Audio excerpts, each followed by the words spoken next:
Sometimes smaller companies, everybody wears a lot of hats, right? So you've got to do all these things yourself. Larger companies like ours, you have a procurement organization to help you out.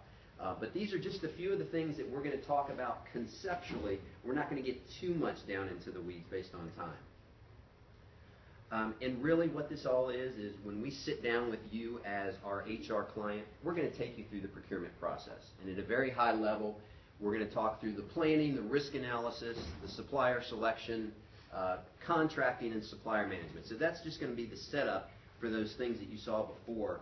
They're all going to fall under one of these particular areas. So, very first one, planning. All right. Has anybody ever heard of fire, ready, aim? Mm-hmm. All right.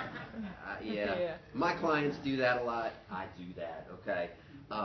That's what this whole planning mechanism is. When you realize that you have a need or a requirement, you need to take a step back and either think through yourself or work with your procurement organization to really understand what is it that you're needing. Is it something that you've gotten all along and you just need it again? You need to renew a contract. You've already got a supplier that you want to continue to work with, or maybe you've seen some other suppliers at a networking event or a conference that you want to explore because you're not sure you're getting the best value. Or maybe somebody said, well, I don't know what I don't know.